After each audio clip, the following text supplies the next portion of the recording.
Oh, mais oui. Bonjour, fellow hunters. I've filled this cup with blood.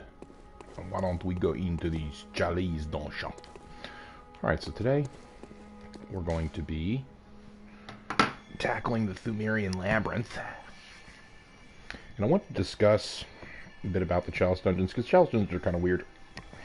We've been talking in this playthrough a lot about the ways in which the level design and the game design of Bloodborne sort of incentivize you to grind, but they also give you a lot of content with which to grind. It's not the same sort of grind as like a Final Fantasy game where you might be grinding the same exact area and running into the same random encounters over and over. This game actually gives you an enormous amount of new content to grind, and I think this is the chief purpose of something like the Labyrinth dungeons. Labyrinth dungeons are rich in lore, so they have lots of story, lots of unique bosses that you can only find here. And while they are not required, they don't scale with your level, so you are heavily incentivized them to do them as you get them.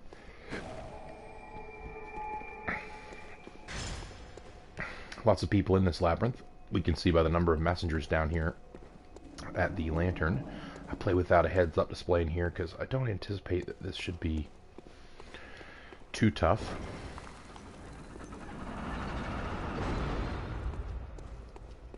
Alright, so what are the Chalice dungeons? Well, we know that the Chalice dungeons have a real component because we will later head towards Bergamore through the Forbidden Woods, and we'll see that the Forbidden Woods seem to have been excavated quite a lot, and we know that the old labyrinth was found underneath Bergenworth. We also know that they can be accessed via these rituals. If you have some ritual blood and the appropriate chalices. Okay, we're one-hitting with light attacks, so yeah, we definitely don't need the HUD for this section. So we know that they can be accessed from the Dreamlands via chalice rituals. We know that they can be accessed in real life through Bergenworth, and we know that they can probably also be accessed outside of the Dreamlands with chalice rituals as well. No thank you. No thank you.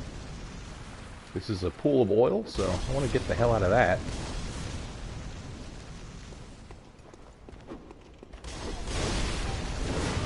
And I'm one-hitting those guys too. That's good. That's a good sign. Yeah, let's go through here first. Why don't we? Give me very,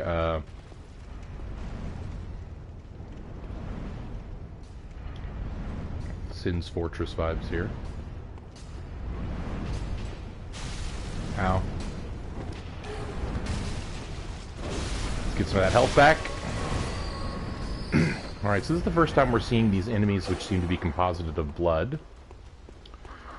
And we will soon learn that this is a mechanic of these here Bell Maidens. These Bell Maidens are very interesting to me. Stop that! Stop it!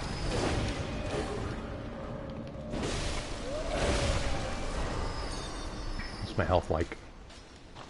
Basically at full. Good. So I wasn't really in any serious danger there. I think the Bell Maidens are interesting because they're not the only enemy in the Dark Souls world that summons things with bells. In fact, there are some Bell Maidens in the Archdragon Temple, or the Archdragon Peak in Dark Souls 3.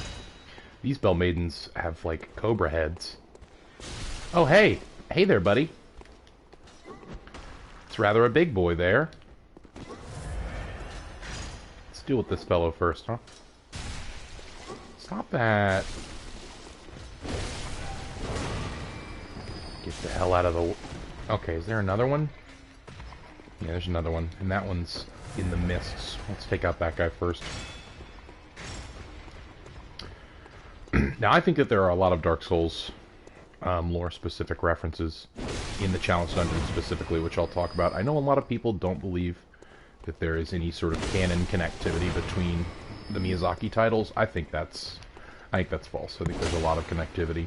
And I think that there's some very intentional thematic pacing throughout them as well. But totally okay to not believe that that's the case. I could be wrong. I'm going to be pointing out a lot of those things as I go through the Chalice dungeon. And we've got our Ritual Blood too. So we're seeing that Ritual Blood is segmented, much like Cold Blood. Material used in a Holy Chalice ritual. One of the basic ingredients used to satiate a Holy Chalice is this incoagulable blood. When all is melted in blood, all is reborn. So Ritual Blood's very interesting that it is incoagulable. I don't know what kinds of blood in real life do not coagulate. I'm going to have to look into that because I think that it is significant. But notable that all the cold blood that we find definitely is coagulable. It hardens. It takes on a shape. Whereas Ritual Blood seems to be constantly a fluid.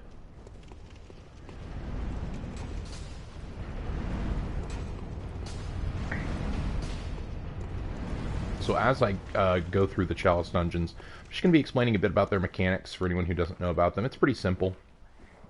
Basically, every Chalice dungeon should give you all of the ritual materials you need if you explore it fully, and the subsequent chalices that you'll need to conduct the next ritual. Some of these chalices are direct progressions deeper into the particular society that the Chalice dungeon references. This one is the first one of the Pthumeru areas. Some of the chalices are offshoots. Those are usually Hintertomb chalices that you can find. And typically at the very end of all three chalice sections for a given area, like Pthumeru, is when you will start to find that there is no extra chalice and you'll need to look elsewhere in the world for the next area's chalice. I think Amygdala gives us the Loran chalice, the first one of the Loran chalices, and then you get all the remaining Loran chalices within the Loran Chalice dungeon. And I believe it is Abridus who gives us the Chalice beginning point. And of course it was the Blood-starved beast that gave us the Pthumeru Chalice beginning point. Now, I think it's fair enough for us to ask why these different Great Ones have the different links to different areas. I'm not quite sure. It's hard to tell. If I had to guess, I would just say that these are different depths, i.e. ages of civilization that sort of happened in the same area where Yharnam is. What is this guy saying? Fear monster? Thank you. Treat ritual material with care. So these notes are basically telling us just don't run in. Don't be such a hasty fellow.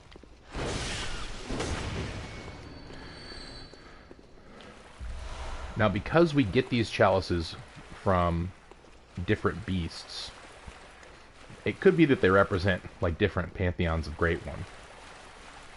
But I think it's more likely that they represent different eras of civilization that took place here where Yharnam took place. And I think that we get them in the order of their history, basically, their oldness. I think Pthumeru is the most recent one, since Queen Yharnam is the Pthumerian king, and Queen Yharnam is obviously where the city of Yharnam gets its name, and also Queen Yharnam is pretty central to... What were they warning me about? I said, beware of beast. Were they just talking about the rats? Maybe so. But anyway, Yharnam was both the queen of Pthumeru, and Yharnam is a pretty important story beat for what's going on with the ritual of Mensis as well. We'll get to that much later.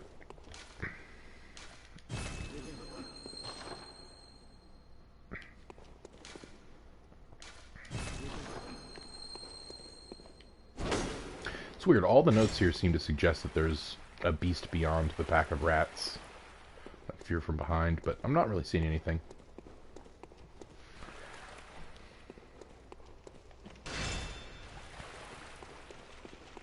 Now, Gehrman tells us that if we ever start encountering beasts that are too powerful because the moon hangs low tonight, so the hunt will be long, then we should find ourselves a chalice and hop into the old labyrinth. And so that gives the indication that it is commonplace for hunters to train within the old labyrinth and gather materials, either gather materials directly for the church, gathering materials for themselves, gathering materials for the moon presence. Unclear. With Gehrman, he is probably referring to, gathering strength to be channeled within the hunter's dream, which is a domain of the moon presence. All right, here we have our first boss of the Chalice dungeons. I'm going to turn my HUD on for this one. So I'm not sure how hard he'll hit at first.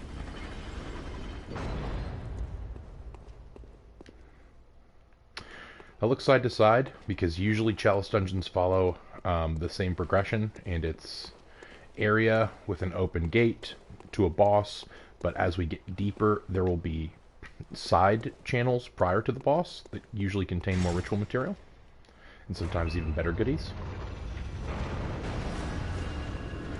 And here we've got ourselves an undead giant.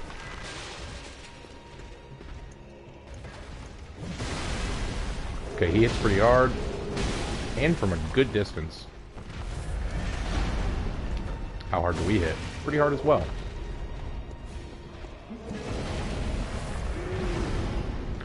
How our throwing knives do? Not bad.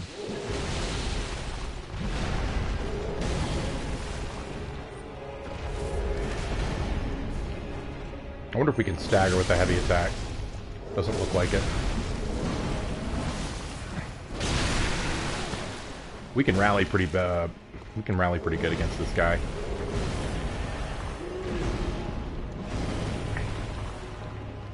Jump at me, jump at me. That's your best attack. Oh, I have the music on. I might lose.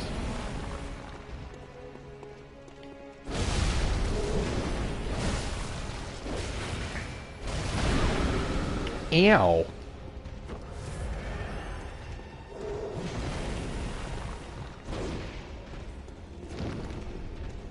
You getting stronger? Did you just recall blood back into your body? What are you doing there?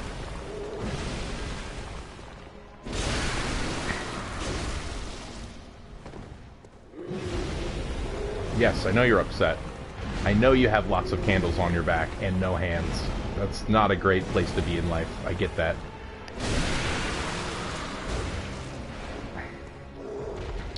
This guy does stagger at a lot of our attacks, actually.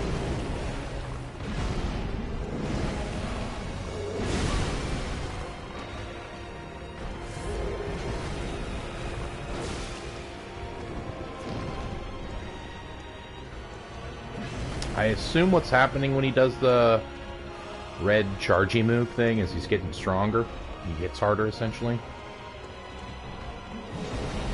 I could probably just cheese him with throwing knives at this point.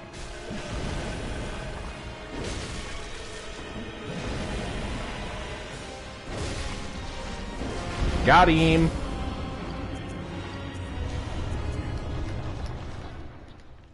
And we got ourselves an Adept Blood Gemstone, 3. Light ourselves a little lamp here, because it's dark in the labyrinth. Not the greatest farming area for us right here, but that's the thing that I love about the Chalice dungeons, is that because they don't scale, and they just keep going up the further you get, if the previous segment was not a great farming area, it's all the more likely that the next segment will be. Alright, so we've done our Layer 1 boss. Now we're on to Layer 2. Most chalices have 3 layers, some have more.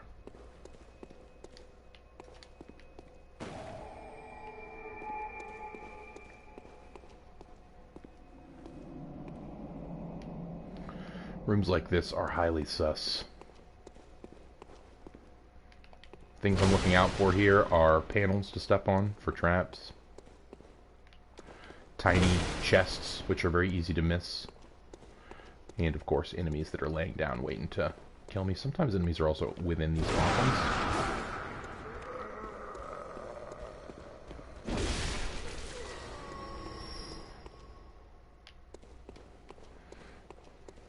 Okay, this is the gate that will unlock when we found the mechanism.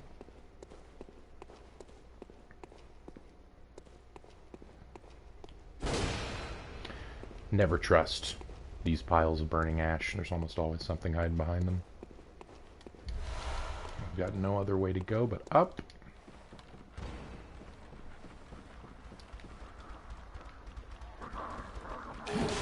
Ooh, okay, we've got a Bell Maiden somewhere. I think it came in from over here.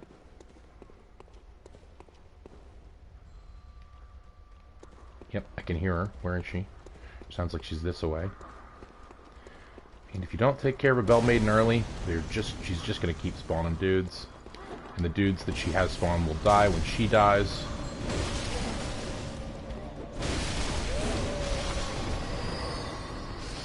There we go. Yeah, those Bell Maidens are amongst the hardest enemies in the game when you get later in the Chalice dungeons. The spiders that they start to spawn are ruthless. Alright, so real quick, we kind of jetted through this room because we wanted to take out the bell-ringing woman. So let's make sure we pick up the items that we missed.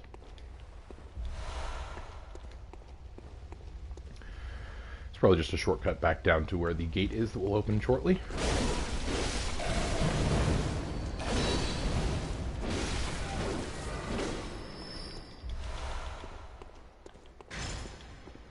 We've gotten paid off with a good amount of blood vials, so I'm going to take one heal on. Top myself off there.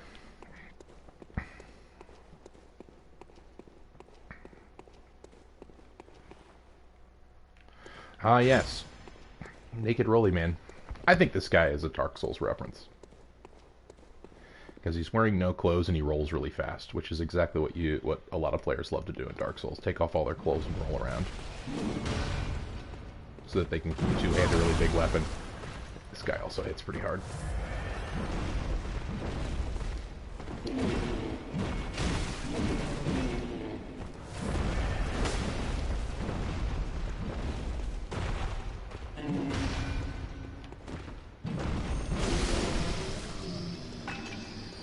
Okay, good to know that I can take those guys out with one heavy charge attack.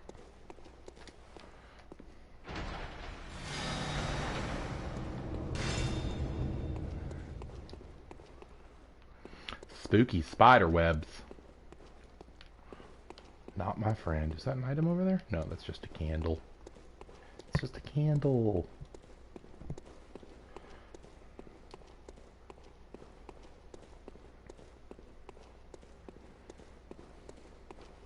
Just want to make sure there's no doorway. Oh, there is a doorway over here. Almost missed some stuff.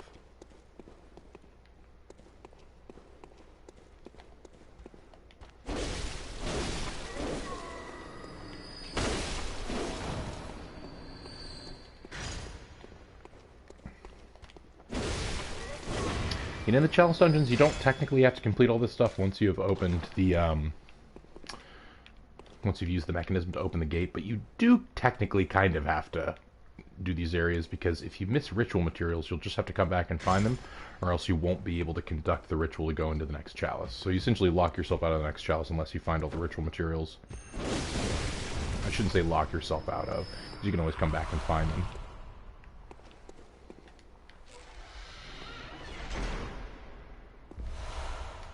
And see, there we have more ritual blood that we will need to conduct the Chalice ritual. We'll get from the boss of this layer. Or not this layer, the next layer, I believe. Could be this layer. Could be that we get the regular one from this layer, or the sinister one from the next one. Where's my ladder at? There it is. I love ladder.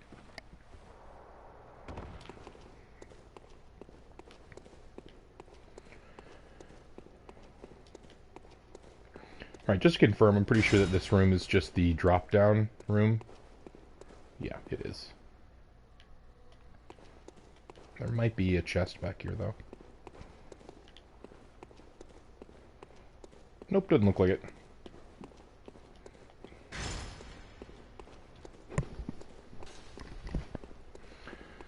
Sounds like there's a throwing knife jabroni back there, but we're not going to deal with him now.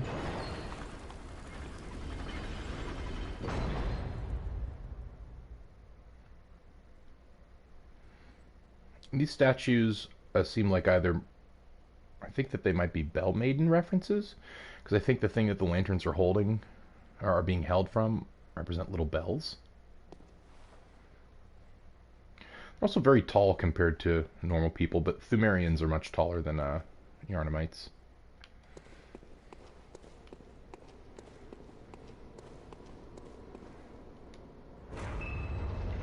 And we have another boss fight. Oh, I should turn on my HUD for this one, because there are 3 of them. Yeah, I do want to deal with the gun-toting one first.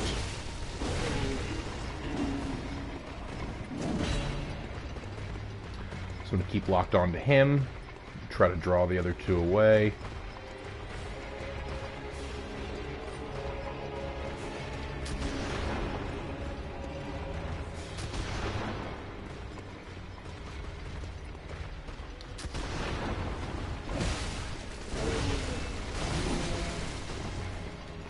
And eventually he'll put his gun away. Good. And that's what I want. So now we can go to Charge Attack City, baby. Boy, do I love my vacations at Charge Attack City. 1 down.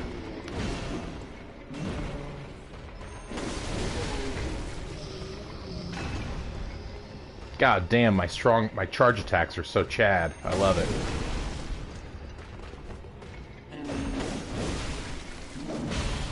Hey, man. I'm just trying to cheese my way through life, okay? Boom. Didn't really even seem like prey. Okay, so we get the Femur root chalice. And I guess I'll bow. Sure, why not?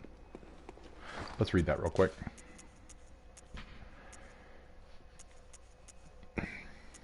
So first, they look pretty much identical, only with different background texture. Root chalice that breaks multiple labyrinth seals.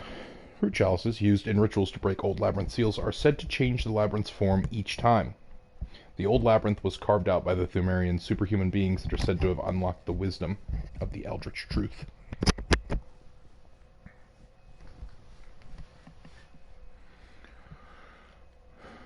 So I wonder if the Pthumerians are the first ever, like the oldest, to engage in the labyrinth, and that Lore&Design is, because it's interesting to me how Lore&Design is relate to Pthumeru. I'm going to have to examine those when we get those chalices.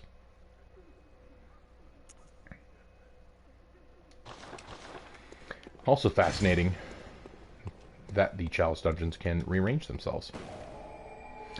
And that's another just gameplay mechanic we can touch on here. The root chalices are the procedural versions of the chalice that are sort of swapped around based on tile set, and the regular chalices are the ones that are quote-unquote canon, you know, that will always have the same layout each time and that all share the same bosses.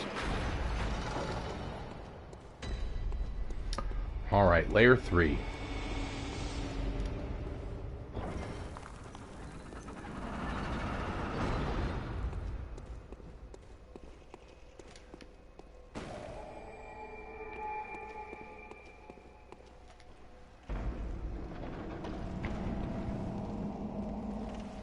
Notice these messengers will light this green light when you've come through a door, because sometimes you can get pretty turned around in the chalice dungeons. Let's go ahead and summon Prospector Oleg. We haven't summoned anyone thus far. So this summon point shows the presence of the church, although that's pretty obvious.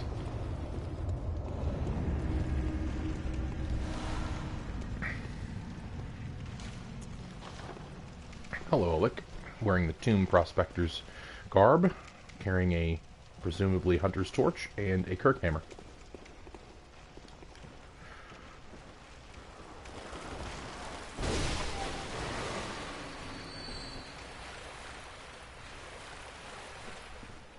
A little bit claustrophobic down here.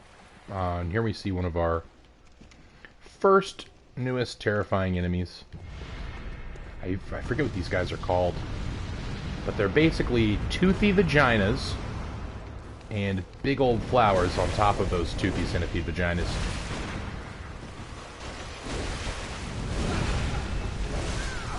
Oh, we've got a Bell Maiden in here too. I'm trying to help you.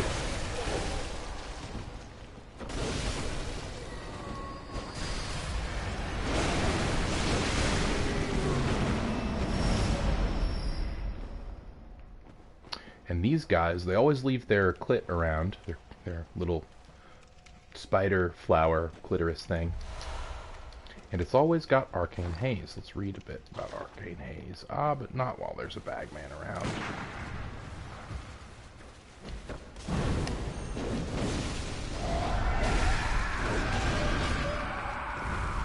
Give me your stuff. Thank you so much for your stuff.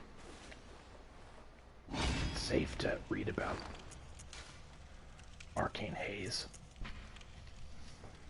Material used in a holy chalice ritual. The tiny smatterings of haze that are found in certain ritual materials. I knew it wouldn't be safe. Not with a Bell Maiden around. Let's go find that Bell Maiden. Then we can read about Arcane Haze. I imagine she's upstairs. Usually they are.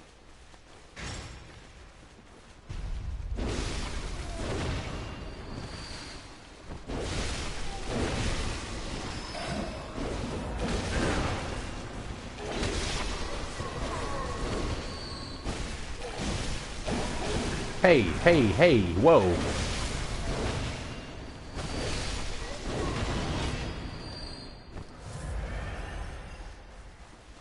Yeah, Olet can deal with you. We're gonna find ourselves a Bell Maiden and take her out. Where is she? Where is she? Let me at her. There she is.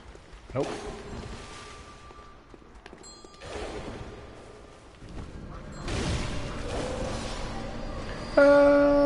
Goodbye. Fell down. Hey, look, I'm glad you made it. Those guys seem to be giving you trouble.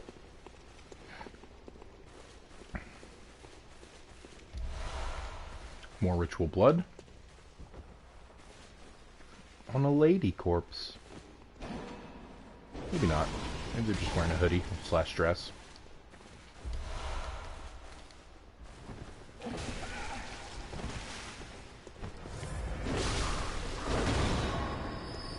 There you go, bud. Alright, now we haven't explored underneath this area, which we'll do momentarily. But while we're up here, we'll just go ahead and take this route, which I think should lead us to the contraption for unlocking.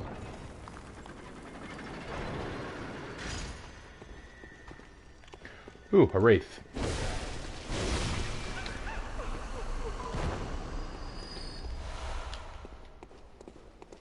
I am interested to figure out what the mechanics of ghostliness are in Bloodborne, because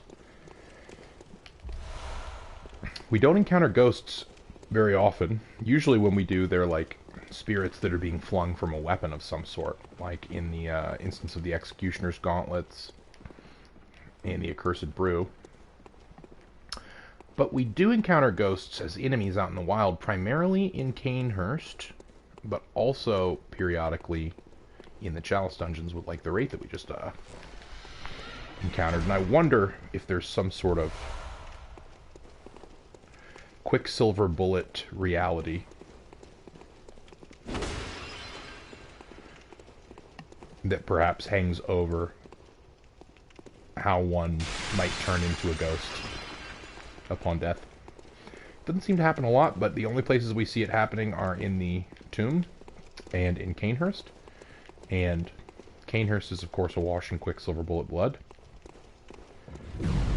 And the tomb is as well. Whoa! Uncool. I got your back, Oleg, although now I'm kind of regretting bringing you because the boss is going to be harder. Alright, so this is upstairs. I don't really want to do this upstairs part yet because I know that there's a big clobbering brute that I want to take care of and thusly activate the mechanism to unlock the final boss of this area. I want to do that first, and then we get our explore on. What do you have to say here? Yeah, time for tastiness. I agree. I agree, I concur. I find no issue with this fine statement. I fall down. I fall down. I heal.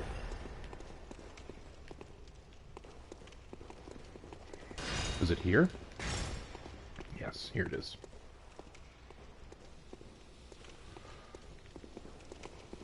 Alright, Oleg, why don't you charge courageously into battle? Thank you.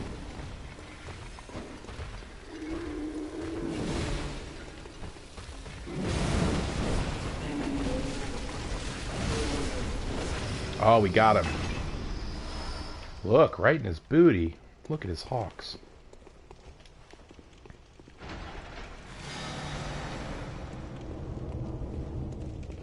Somewhere. This is a lie. I think there's only like one canon hidden path in many of these areas, and usually it's in the room by that red curtain that I hit earlier.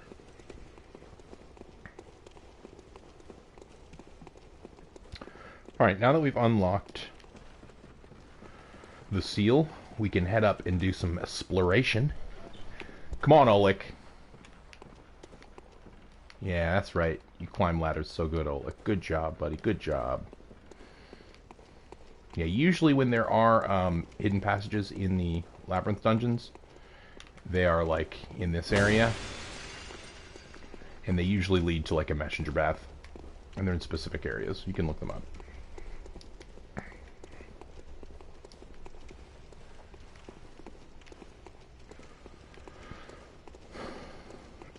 Alright, alright, alright, alright. Nothing there. And this is the first time we've seen this tile set, so I wouldn't be surprised if it's this bare.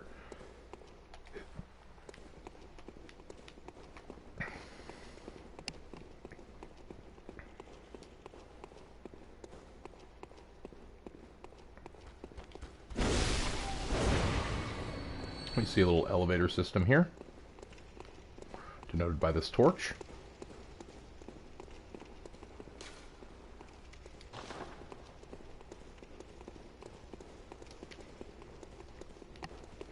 Yep, there's really nothing else to do over here. So why don't we just take this elevator down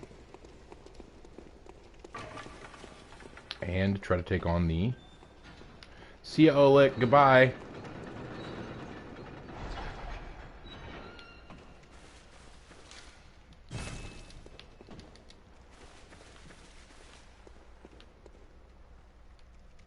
Oh, can Oleg not use elevators? Uh-oh.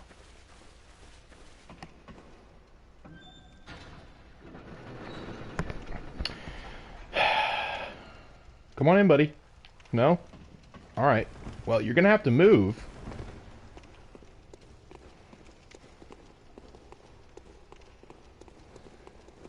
Well, this is sad, Oleg. I guess you just follow me and we'll go back the long way.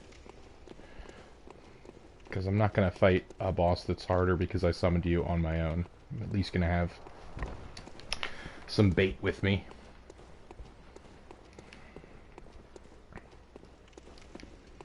Not this away. But this away. And we do have to explore underneath this area too. Is that an item I missed? It is.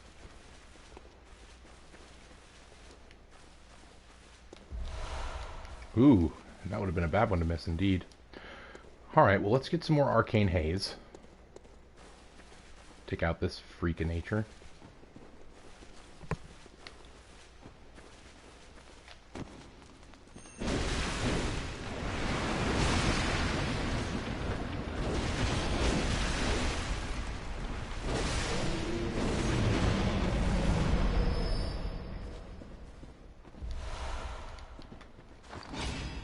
Okay, now I think we can safely read Arcane Haze.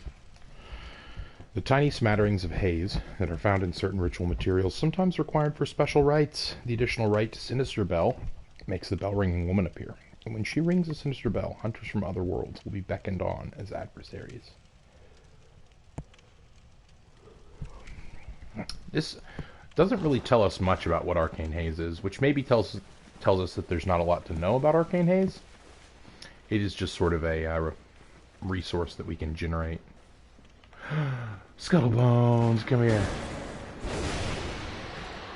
Yeah, give me some gemstones, thank you. Hey!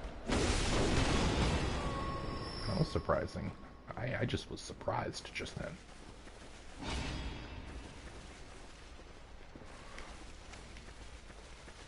And I think we've seen just about all there is to see. We found our little scuttlebones. Doesn't seem to be much else going on underneath there.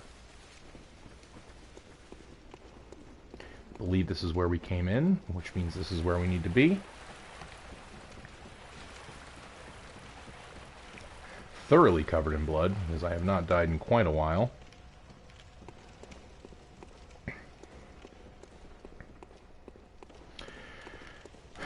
And I think that this is the Pthumerian, like, aristocrat.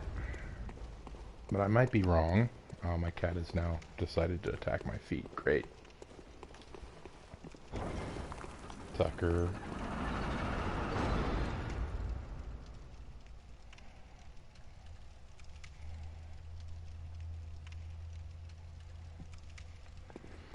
Had to dislodge my cat from my foot. And this is one of those side paths that I mentioned earlier. The deeper you get into Labyrinth dungeons, the more this will start happening.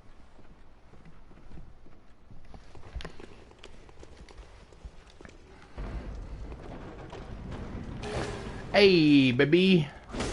No, no. Wow, really? Well, that guy's thoroughly dead now. Okay, let's not get yoinked by a bag, man.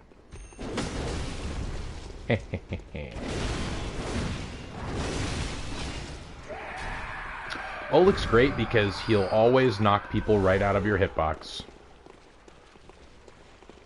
He's my favorite.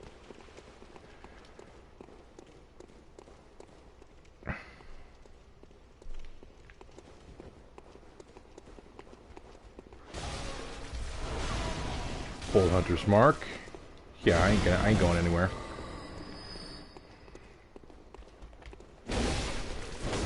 Guy doing a funny dance move / stuck on physics. Different than hooked on phonics, stuck on physics.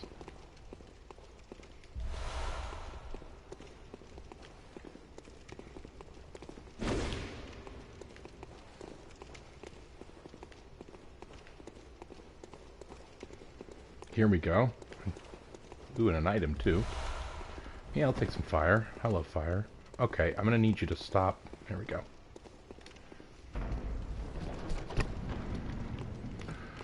What do we got in here?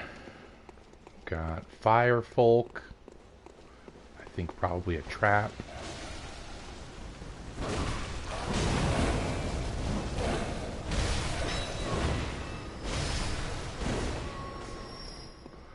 You dealt with your guy? Of course not. Okay, there you go. Really? Come on, Oleg. Yeah, good job. Trap? No, good. We'll go down there later.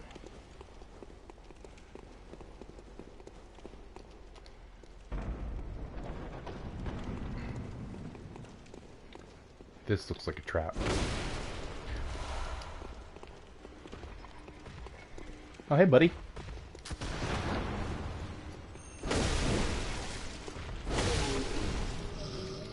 Goodbye. Getting our sweet, sweet gemstone on.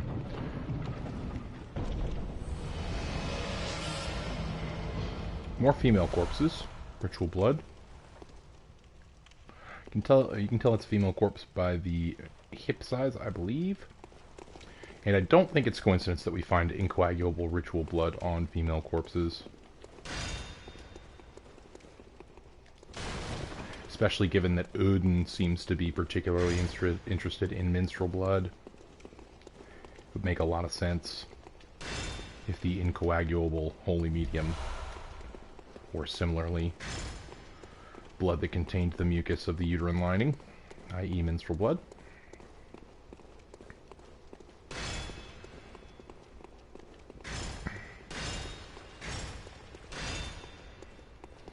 Okay, are there any more upstairs locations to go to? We came in through here. Doesn't look like it. Alright, so down the ladder we go.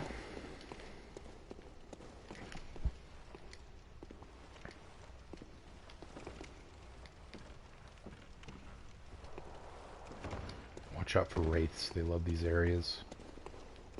They love it here.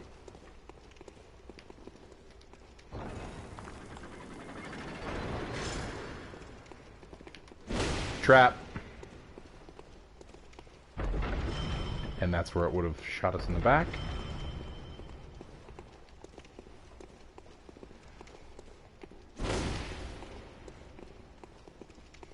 Force of habit. And I wonder if this is literally just a shortcut for dropping down there, which we didn't do. Aha!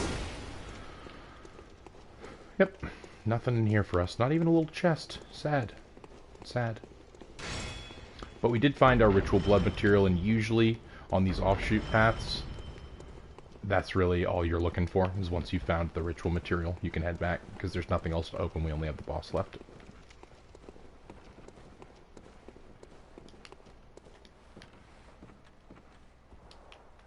Oh, look, you coming?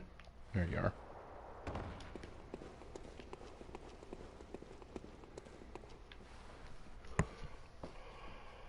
Oh. Let's wait for our buddy.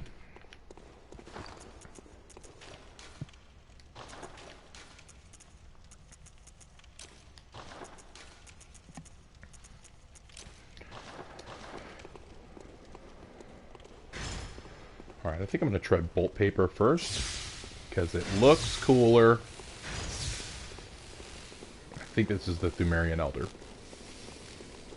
This guy's actually not the easiest.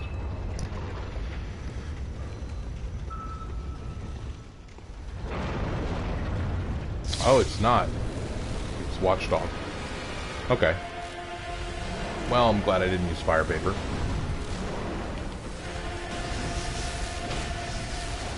But I'm pissed off that I have Tomb Prospector Oleg with me, because this guy's going to die real fast, and I don't want to fight the dog with more health than it needs to have.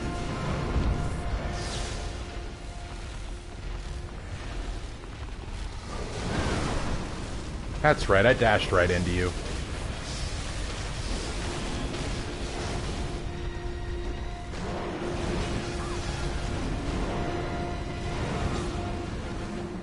Okay, you know what? Maybe I didn't give you enough credit, Mr. Tomb Prospector Oleg. I thought that one of those charge moves would take you out.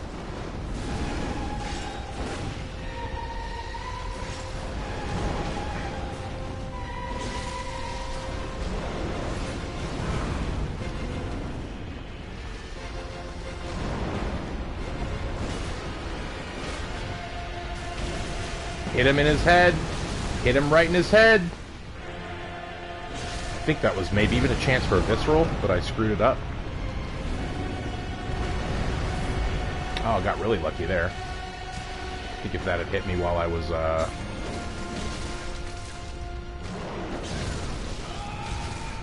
Why didn't you dash away and heal? Oleg? Yes, Tomb Prospector Oleg has died. I will mourn him. There will be parties. But grieving parties, you know, respectful parties.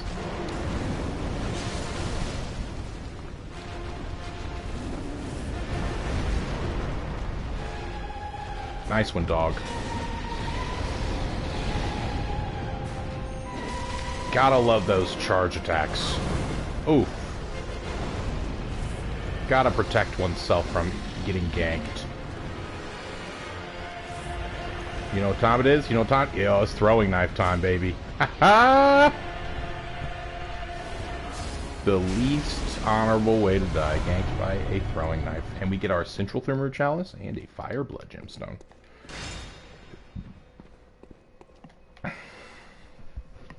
Well, I am a bit over-leveled because I've taken out witches and Bloodstar. Well, I've taken out Bloodstar Beast and witches. And done a little bit of grinding in the Hypogean Jail. think I was at level 51 when I started this Chalice dungeon. That Watchdog is usually a pretty hard fight. Defiled Watchdog is really tough.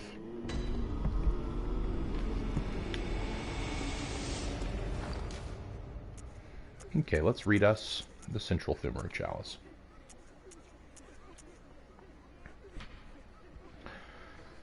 A chalice that breaks a labyrinth seal. And it looks kind of like this one, only fancier with a jewel. But only a root chalice changes the shape of the old labyrinth when used in a ritual. The old labyrinth was carved by the Pthumerians, yada yada yada. So basically, same description as this without the... or actually, no, very different. Same one as the root chalice, but with the non-root text. And you'll see we got plenty of ritual blood too to go ahead and conduct our ritual. And now we have the second layer of the Pthumeru Chalice ready to access. Before we do that, welcome home. What is it? Oh, and I forgot, we haven't given her her small hair ornament. What? Why don't we do that now? What is this? That's the ornament that we found in the abandoned workshop next to the doll. Can't remember. In a cabinet. Not a thing, only I feel a yearning, something I never felt before. What's happening Crying a to little me? bit there. She wipes some tears away. So sad. Tell me, Hunter. Could this be joy? I don't know, doll. You're an otherworldly being. I don't know what your feelings are like. It probably is joy. Maybe it's sadness. Both of those involve tears and crying. Alright, let's read the doll's tears. Or actually, I think we have to use the item. Silver Shining Tearstone. Used to change into a droplet blood gem that fortifies any weapon. A doll sheds neither blood nor tears, and thus its nature remains unknown. Yeah, that's pretty weird. It's pretty weird.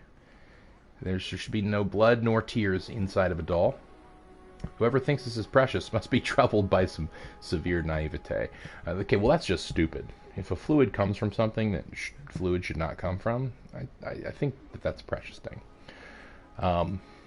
Not really sure what this is. Looks rather like a diamond. It looks like a tear stone to me, and I think that there have been tear stones in other Dark Souls games. I forget which Dark Souls games they were in. Oh no, I'm thinking of Sekiro. There's a tear stone in Sekiro that you get when you stab the dragon in his eyeball. Alright, so let's punch the doll's tears. And what appears to happen is a bunch of fireflies fly away. And now we have a tear blood gemstone. Let's want to read that. And it looks pretty much like the same thing, right? A blood gem that fortifies weapons and adds various properties. Droplet blood gems are special gems that adapt to various weapons and shapes. Created from a shining silver doll tear, this blood gem is quiet but unfaltering friend that continually restores HP, the life essence of a hunter. Perhaps the doll's creator had wished for just such a friend, albeit in vain. Yeah, so pretty weird. There's not a whole lot of lore speculation we can draw from that. It's just one of those very weird things. Okay, I don't think we can fortify anything quite yet. I guess we get that to +5, but I kind of want to save that for Optometrist. We can upgrade with some blood gems, though. Blunt attacks are just always better on the axe, I find, because I pretty much always use it transformed. Nice. Okay. And I was going to level up. I forgot to because I had to give the doll her hair ornament. Welcome home, good hunt. What is it? I want some strength. Let the echoes become your strength. That's right. Wow. 300 short. Cold. Cold. What can we sell? We can sell some... 60? Hell no. Alright, I could just use some cold blood.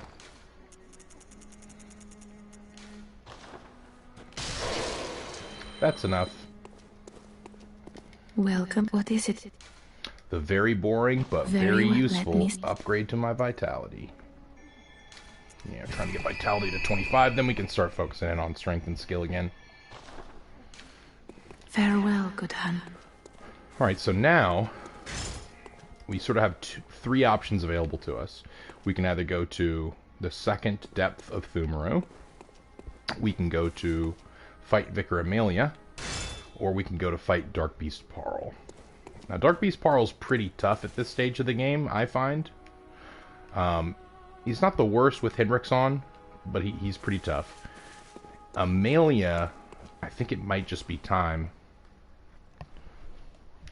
for us to fight some Amelia and see how that goes.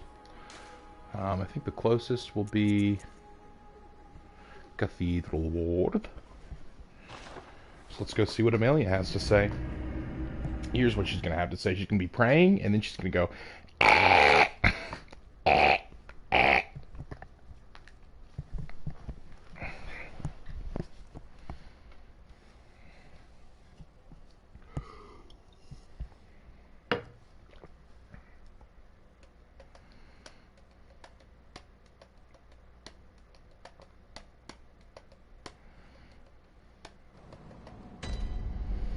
Oh, also, I need some more blood. Oh, the whole town quite a big family now, aren't we? Though, I'm afraid I seem to be the black sheep. Who is picking on you? I'll shoot her with this pistol. Back. Alright, I haven't used Adela's yet. I should change that. Oh, and I don't think we've read Adela's yet, either. Blood of Adela. So I like how all of the blood vials seem to have this, like they seem to have kerchiefs and drawstrings ready for their test tubes of blood. Which, I guess isn't that weird in a town obsessed with blood and full of blood saints. That, you know, you would have adornment of just like fanciness for ladies to carry around who give out blood transfusions. But it is notable that Adela's blood, and I wish that we could have both of these transfusions in our presence at once so that we could compare them. It's notable that Adela's blood looks a lot danker. Not danker, ranker, really, than Ariana's. Blood taken from Adela, none of the Healing Church, restores an amount of HP, then continues to gradually restore HP for a short time. That's pretty good. Healing Church nuns are chosen for their merit and as vessels for blood and groomed as blood saints. The mere chance of being treated with their blood lends legitimacy to the Healing Church and communion. Terrifying, really. Have you changed? Yeah. Nope. Do you not like Ariana? Brave hunter, there are other... Oh, right. You won't get pissed at Ariana until you see me take her blood. Which you have not seen yet because I haven't used your blood. Okay, Eileen's gone. This guy's still a jerk. Hey, man. Why you have to stand just outside of the range of my weapon all the time, huh? Is it because I'm not a pro gamer?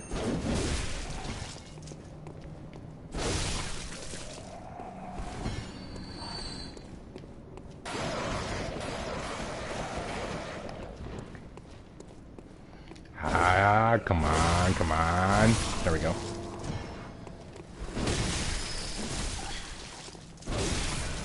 Really, I should be visceraling these jabronis, but I'm not.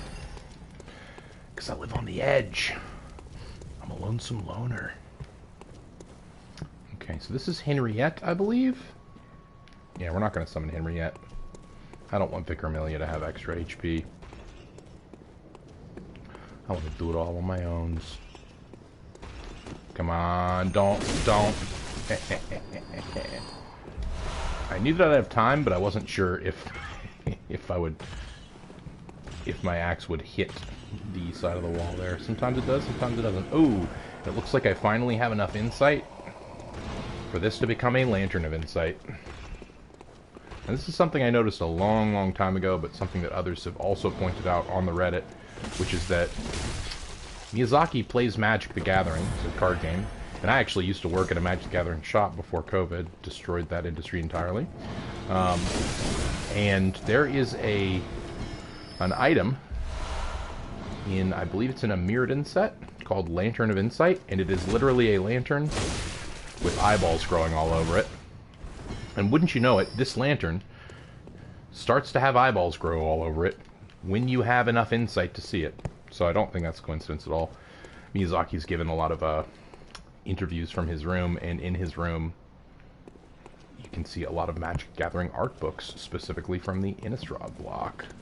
And anyone who plays Magic knows that Innistrad is the werewolf, Lovecraftian like block of Magic, and don't think it's coincidence that he had the Innistrad art book up at the time that he was developing Bloodborne. And I'm fighting this guy just because I want to get a feel for how those blood gems have helped my axe, and they seem to be a great help. Also, those boys always drop some vials. Alright, these boys we gotta be careful. And I can actually see what's going on the sticks now that my insight is up too, so we can notice how the design changes based on... Ow! Whew, okay, now I gotta get away from this or else my frenzy meter will build. God, that's a very long distance.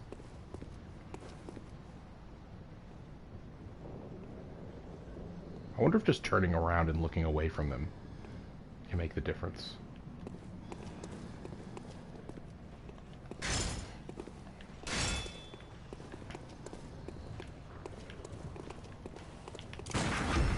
Whew, close one. That's sweet though, because I am wearing the air rune right now, so I'll get some good souls from that, I think. Yeah. I mean echoes. Sorry, blood echoes, not souls. I am a pro gamer. Alright. Yeah, pro wrestler move. I'm coming for you.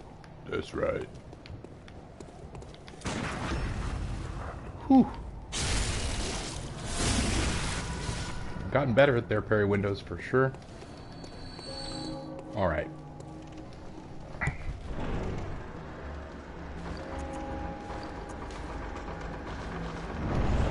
Alright, our voice volume is up to 10. A couple of interesting things lore-wise about this boss arena. Number one, really the only super fascinating, well, yeah, number one is these weird-ass fucking statues. So, assuming that people of Yharnam are usually let into a church, which is a very big church, I would assume that they were, it doesn't seem like there's any subtlety at all in terms of worshipping amygdalas, because these are definitely amygdalas. These do not look like humans in any way, shape, or size. So, again, it implies that the people of Yharnam are more in on what's going on than we might think, or else why would these statues be inside of the biggest church in, you know, the wealthiest part of Yharnam? You would think that these would be relatively normal-looking statues, and they would keep their creepy-ass statues for secret church areas if they didn't want the people to know. But the fact that there are big-ass statues of amygdala lining the Grand Cathedral, I think, displays that perhaps Yharnamites know a little bit more about what's going on.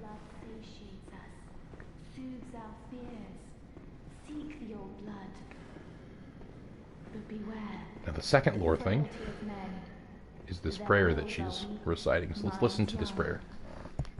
The foul beasts will dangle nectar and lure the meek into the depths. Remain wary of the frailty of men. Their wills are weak, minds young.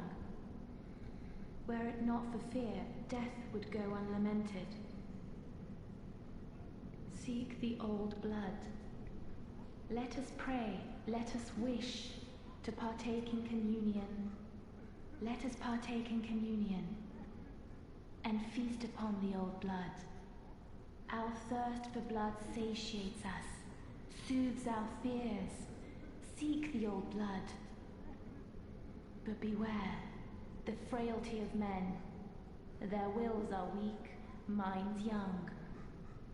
The foul beasts will dangle nectar. I think this is where it repeats. Into the depths.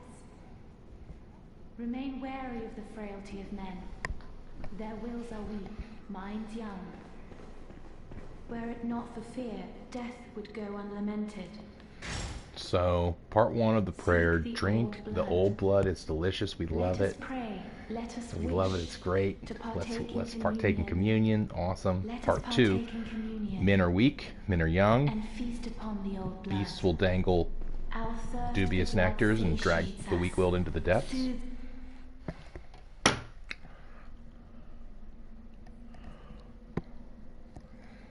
Just some lady? I can beat up a lady. Come on.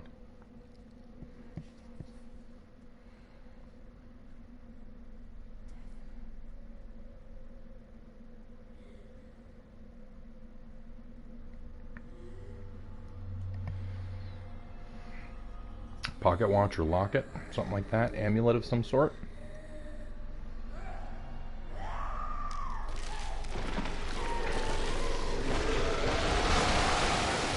Ooh!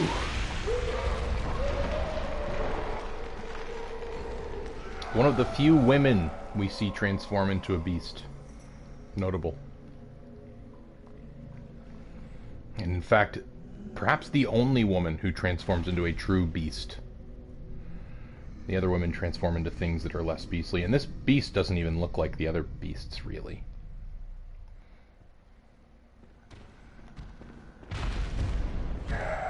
Yes! I shall throw a knife at you. This will be my tactic. Haha.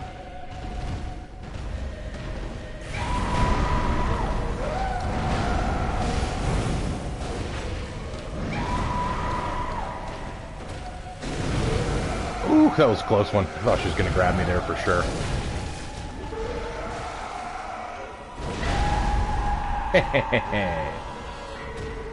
My fire burns you. Special move. Did I somehow miss my special move? I love my special move.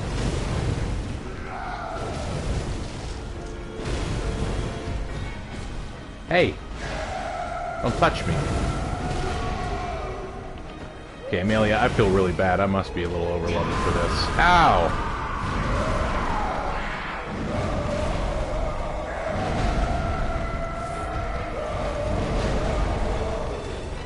Let's use Della's blood a little bit.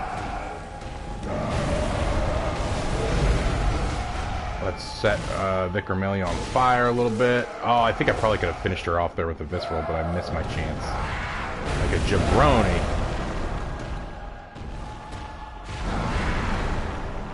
Hit her with a knife. That's the trademark move. Throwing knife for the win. Oh, and you think I won't disgrace you with a throwing knife death? I will disgrace you with a throwing knife death, Vicar. Throwing knife death. It's my favorite. A little bit anticlimactic, not gonna lie. This is with a little bit of leveling from the Hypogean Jail and beating Bloodstarved Beast and Witches of Hemwick first and going through the first Pthumeru Chalice. But it's not like I've cheated. I've just used literally everything available to me here. And Amelia wasn't that bad. Let's light this. I light lamp. Let's read this gold pendant, and then we'll treat ourselves to a cutscene here. It's the gold pendant. Here it is. Pendant of Vicar Amelia, used to change into a blood gem, which fortifies weapons. This pendant, passed down among the vicars who had the healing church. So it looks like the heads of healing churches are... I'm not sure if vicars have to be women, or if it's just a coincidence that Amelia's a woman at this point, and that it could be men or women. It's a reminder of the cautionary adage, words that will open the gates of Byrgenwerth, and boom, we finally have our Byrgenwerth's password. And I believe we're going to be treated to that old adage in this cutscene here, as we touch Lawrence's skull. Now, I want to point out something. In the Attract video at the beginning of Bloodborne, if you just let Bloodborne sit and watch the Attract video play, at the very end of it, we do see the hunter reaching for Lawrence's skull, only to see like a beast behind them reaching for the hunter. But in that video, there's like a tree. Oh, there is a tree here. I didn't realize that. Okay, so yeah, it looks like that is in the Grand Cathedral. I didn't realize that there is a tree in the middle of the Grand Cathedral. Interesting. Good to know.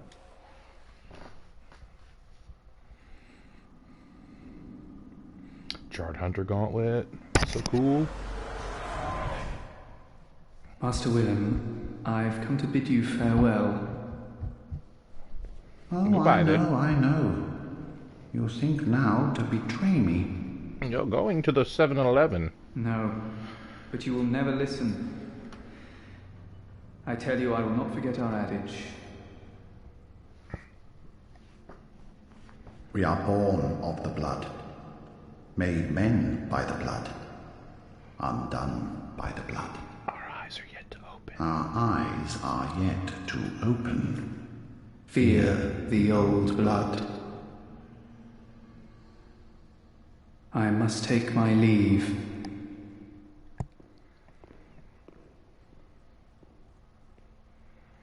Top 10 anime betrayals. Willem and Master Lawrence, or Master Willem and Lawrence. By the gods, fear it, Lawrence.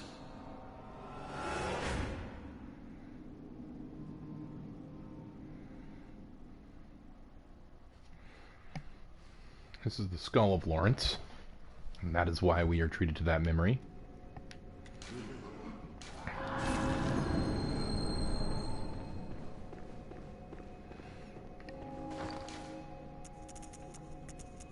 Let's go ahead and use this.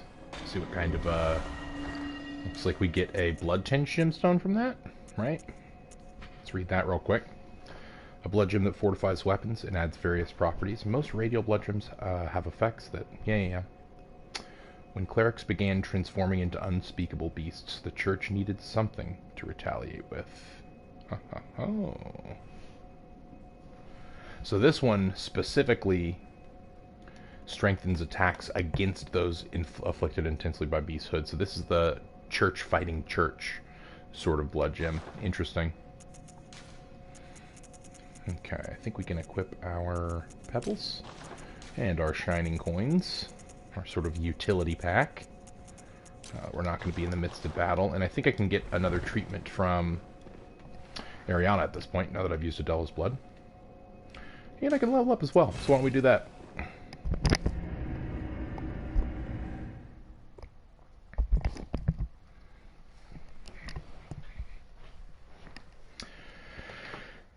So just to point out why these games can be perceived as so hard, even though I didn't really struggle with Amelia, and yes, I've played this game a lot.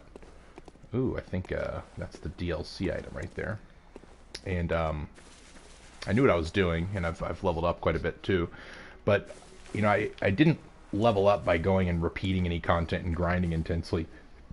I leveled up by just playing other content that was available for me at the time, instead of just going into boss fight after boss fight and, you know, ramming my head into a wall. You know, I went first to the Witches of Hemwick, then I went through Old Yarnum Bloodstar Beast, then I went to the Hypogean Jail and decided not to encounter Parl, but fought my way through that. That gave me a good amount of souls and the Moon Rune.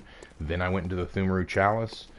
I could have, if I wanted to, instead of going to Witches of Hemwick like 4 areas ago, I could have gone straight to Amelia, and if I had, Amelia would have seemed very, very tough. But instead, I just waited. Well, what is it you desire? Strength. Give me strength. Very well. Boom. Now we're at 25 for vitality, endurance, and strength. So I think next I'm going to work on getting strength to 30, and then I'll get skill to 18 or 20. Now what's this? The eye of a blood-drunk hunter beckons hunters to the hunter's nightmare. A deformed creature will whisk you away outside Uden Chapel. Good to know. Good to know indeed. And I think let's read that real quick.